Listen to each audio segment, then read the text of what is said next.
Día de Fútbol in English means Day of Soccer.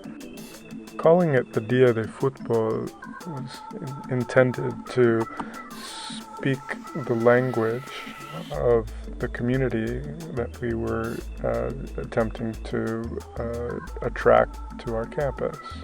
Soccer is the world's most popular sport. There are billions of soccer fans and hundreds of millions of soccer players all over the world. It is something that allows people to make immediate connections from all walks of life. It's something that transcends class and race and ethnicity and religion and gender. The Día de Fútbol is sort of organized chaos. We have a number of different activities going on throughout the year to get ready for the actual event. I'm going to be in charge of registration and icebreakers, and these are the two things that happen at the very beginning of the day, where I think it sets up the tone for the rest of the day. So you really have to be yourself and remind yourself why you're there, and really just being inviting and happy and excited about it. And what you do at registration is just give a name tag to the kids and then pair them with a college student buddy. That's going to be their buddy for the rest of the day. And then for icebreakers, we just go around and let the kids introduce themselves and talk about what they like and just get to know the people they're going to spend the rest of the day with. After an icebreaker to start the morning off, we then split the kids up into groups, and the college students each take a group, and they've come prepared with some books that they'd like to read and share with the kids, and we encourage the parents also to be a part of that and to participate in the discussion of the book afterwards and asking questions. Sometimes the students choose bilingual books, sometimes they choose just English books or Spanish books, depending on the college students' language proficiency. And we also share with them handouts, bilingual handouts to the parents about reading in the home and activities they can do in the home to promote literacy and read aloud and share books with their children. After we've gotten through the literacy activity, we move into sort of simultaneous activities, and the children go to the soccer clinic, and we have our student volunteer coaches working with them, often one-on-one. The soccer clinics are usually run by volunteers from club soccer. So those are just like little drills, little clinics for the kids to do, and then they have a kind of tiny kids scrimmage. And then we also have a larger soccer game for the adults and the older kids after lunch. Then the adults are given the opportunity to have a linguistic, cultural exchange with Washington College students, staff, and faculty. So we have sort of two areas. We have an English-speaking area and a Spanish-speaking area. So those who want to practice their English go to the English area, and those who want to practice their Spanish go to the Spanish area. This is the first year that I'll be the point person for conversation. So what I'm doing and my fellow volunteers are doing is just chatting with the families. I really enjoy this because you're just talking to people. You're meeting people. You're finding out where they're from, what they do, what their kids' names are, like what their kids are studying. It's just talking to people and meeting people that you might not get a chance to meet under other circumstances. After the kids have had a chance to play a game, goals, and often with the student volunteer coaches playing with them, we move on to lunch, and we have a shared meal with all of the volunteers and everyone from the community who showed up. And this year I'm the point person for the food, which we order from a local Latino market, and she has cooked for us in past years. So I'll go pick up the food and set it up along with other volunteers and just make sure everybody has food and pass it out. And it's usually a big hit. I mean, the college students love it. It's very authentic, homemade, and it's, you know, it's a great time for the kids, our college students, their parents to kind of all sit down together, hopefully, and continue with interacting, you know, in a positive way over a meal, and kind of continue some of that intercultural exchange as well.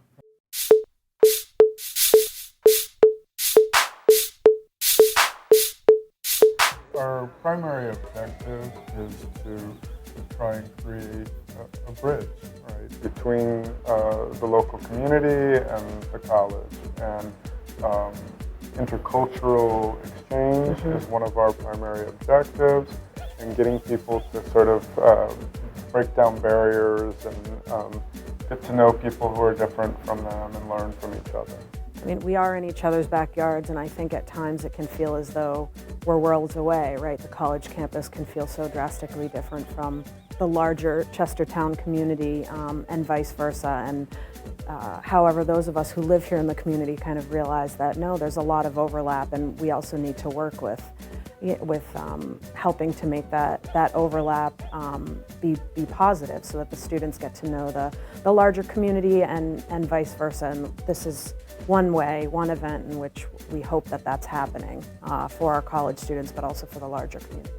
One of the most wonderful parts of the Dia de Fútbol is bringing elementary school and middle school and even high school aged local children to campus, and being able to spend a day on campus and partner up with some of our Washington College students and get a sense of what it's like to be on campus. And I mean, it's like they're going to, they come to the stadium here and get to play on the field, and the students are sort of, they're heroes for the day. So that's a really exciting part of the day. While the Dia de Fútbol has educational benefits for all students, since I teach Spanish and Latin American culture, it's very important to give the students an opportunity to practice their Spanish in real-life situations, and also to learn about Latin American culture from Latin Americans and Latinos. And so the Dia de Fútbol allows for the students to do both of those things. I like to sell the Dia de Fútbol as an opportunity to go abroad for the day, right? And so when we're saying intercultural exchange, we mean that, and it's an opportunity to really come and experience a different culture and a different value system. And I think, you know, allowing the students to take more responsibility for the running of the event, the organization of the event, is giving them a sense of empowerment, and they're learning valuable professional and life skills. It's an opportunity for them to have that personal interaction with somebody who they may, in another situation, have never had that opportunity.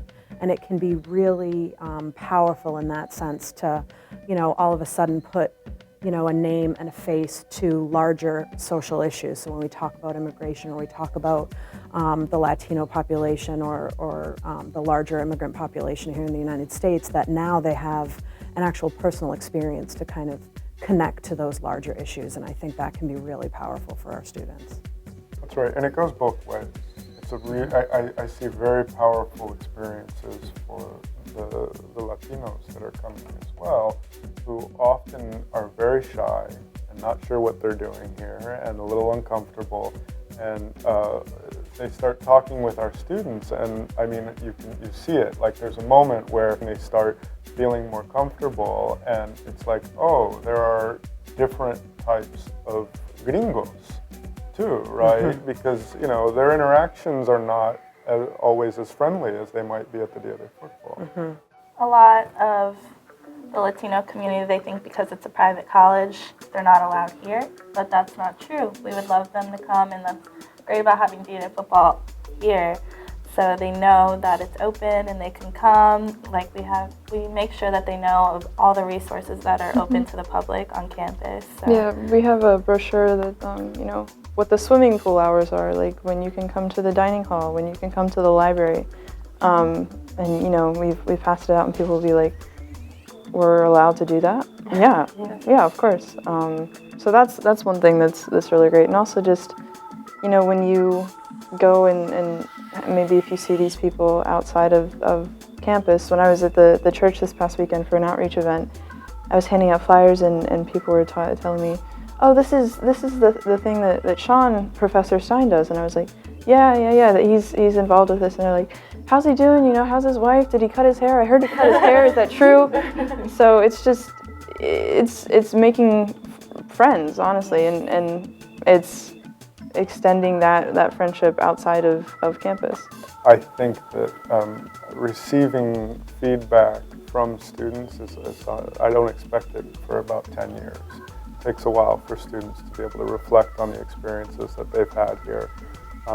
I see it, right? I see what's happening, and I know that those who participate in the Dia de Fútbol, so our organizing council and our volunteers who are involved in the fundraising, the outreach, and the actual Dia de Fútbol, are having invaluable experiences. I think it's been really powerful the past couple of years and very rewarding for me, and I know for Shawn as well, to kind of work with the same group of students for 2 or 3 years in a row planning the event, because we see it evolve with, you know, as they're also evolving as student leaders. You know, I'd like for that to continue as well, as far as, you know, drawing some students in during their first or second year here so that it becomes something that they want to be committed to.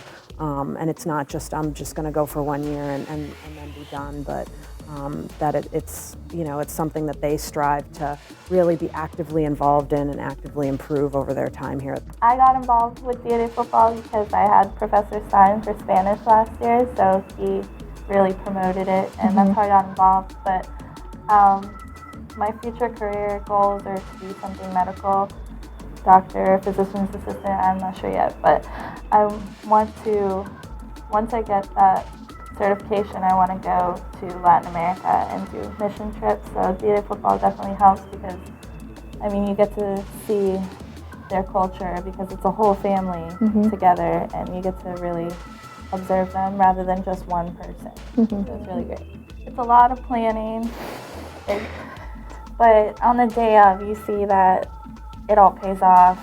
Just seeing all the kids, they're so happy, and it's just the whole day comes together and it's successful, and it's a really good feeling to know that you had a big part in that planning, and to make it that successful, it's good to feel.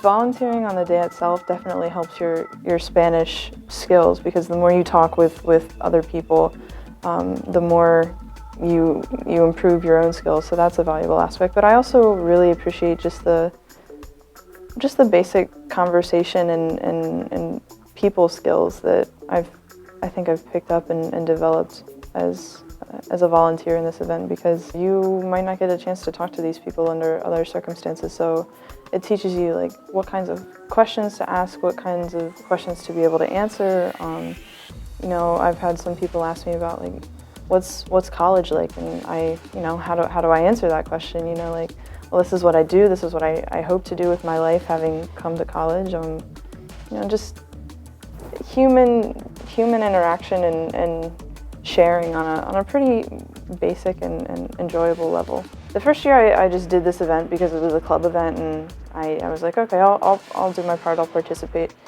And then my Spanish was not so great. It was freshman year.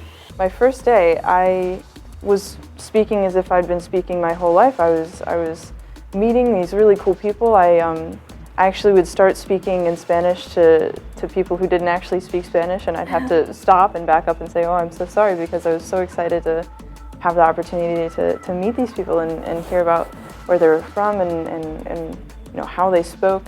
And so yeah, that was that. And then I did it last year. I'll be doing it this year and next year. And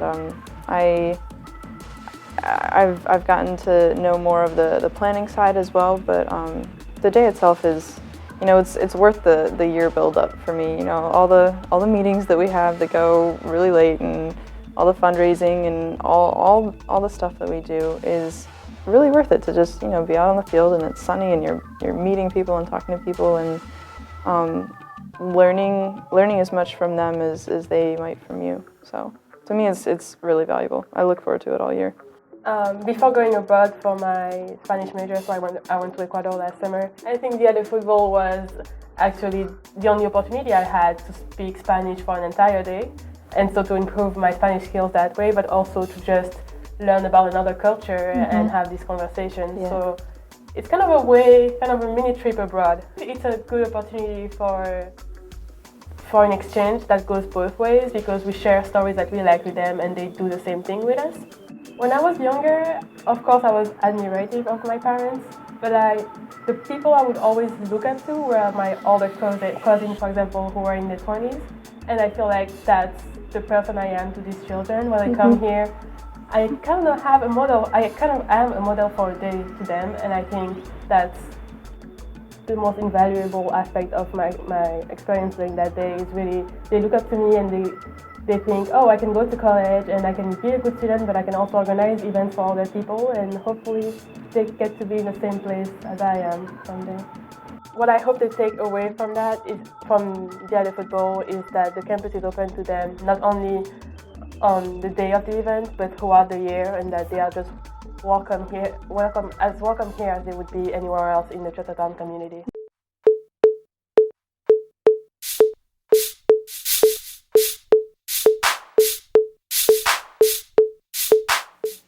The Día de Fútbol began in the fall of 2007. It was my first semester at the college, and I had an idea to try to have an event that would bring the Latino community, local Latino community, to campus. I'm a soccer person. I play soccer, I coach soccer, I'm a soccer fan, and soccer is a universal language. I thought that it might be an interesting way to get to know the local Latino community. And that first time we had a handful of people show up and we played soccer. So we've done it every year since 2007. The year after that, we decided to make it a soccer clinic for the Latino youth. To me, soccer is one of the only sports that kind of transcend national, borders.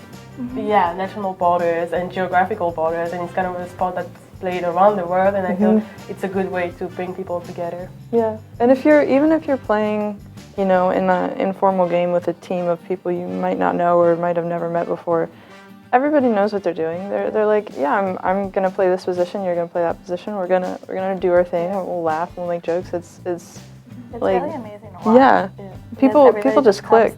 Yeah, it's very intuitive. We've recruited students primarily from our Education Honor Society, as well as other students on campus who were interested in having a literacy activity prior to the soccer clinic here during Día de Fútbol. And so this year, Pi Lambda Theta, the Education Honor Society, has done a book drive, and we have dozens, if not, I think somewhere between 150 to 200 books to donate and to give to the kids when they come here. And I think that's something that we hope to continue in the years to come. That, you know, it's more than just reading with them, but that hopefully they'll all be able to take home a book that is something that they enjoy and on a topic that they like, and that they're able to read with their family. And the books are in English and Spanish. To me that's a pretty interesting, you know, bilingual kind of skill that's being learned there, because I love telling people about how important it is to know multiple languages, especially from a young age. So I think that's a pretty valuable part. I wish I'd been able to participate in something like that when I was a kid. I believe it was in the second year that we did the Día de Fútbol, we were looking for ways to attract more participants. I'd been taking some of my students out to the Even Start program to volunteer and also to get to know the community, and so we had the idea to partner with them to try to bring more participants to campus. Particularly in the last 2 years, we've made a very concerted effort to make this a primarily student-run organization. We have a student organizing council that is running the event and running outreach activities and fundraising throughout the year. The Día de Fútbol is an event that is completely paid for through donations, and we have kind of tripled and quadrupled our fundraising efforts and our outreach efforts as well. The funny thing is, people think that Día de Fútbol just takes place on the day of the event itself, which is not true at all, because we start planning in the fall and we don't stop planning until about 20 minutes before the day finishes. We visit churches, we put up posters in pretty much every central location in the surrounding counties. We paint the counties with posters. Yeah, we do. We have so many posters. Go and speak to schools. Professor Bunten has a lot of connections with ESL teachers at local elementary and middle schools, and just try to hit the schools and the churches mostly. Yeah. There's something about being invited to an event, personally invited, that just makes people really happy. And so usually they show a lot of interest and are excited to come to the event. Because we've been doing it for about 8 years now, that we have the kind of, community relationships in some places. As a Spanish club, we try to help out as much as we can with Día de Fútbol. And just last night we had a quesadilla fundraiser, and we go to town on the farmers markets, and that serves as both outreach and fundraising, because we can talk to the local community and let them know what we're doing, and hopefully they give us donations. Yeah, this past one was really successful. We had one of our volunteers had suggested a little voting donation, so we had mason jars set up with famous international soccer players, and people could vote with change and dollar bills for who their favorite soccer player was. We actually did pretty well with that. Yeah, Mia Hamm won. A lot of people voted for Mia Hamm. Yeah. Some of the fundraising events that we have are usually linked to an actual event that's going on. So, for example, in the fall, we had around Halloween, we had a reverse trick-or-treating where we would go door to door and give candy or cookie for donations. And the same thing happened in the spring, where we had a cookie fundraiser where we went and gave cookie to people for donations around Valentine's Day. And so we try to kind of piggyback on other events. And the Día de Fútbol is a collective operation, right? It would not be possible without dozens of hands and bodies involved in putting it together. So over the years, there are lots of different people who have helped to grow it to what it is now. People on campus, people in the community. Caitlin Thomas is someone who is an alum of the college who was a very key figure for the first years in helping us make the connections in the community. She was working with Even Start in Sudlersville and tied us in with them. And every year we have more people that show up for the Día de Fútbol from the community. Every year we have more and more devoted students involved in it, and I think that the sky's the limit.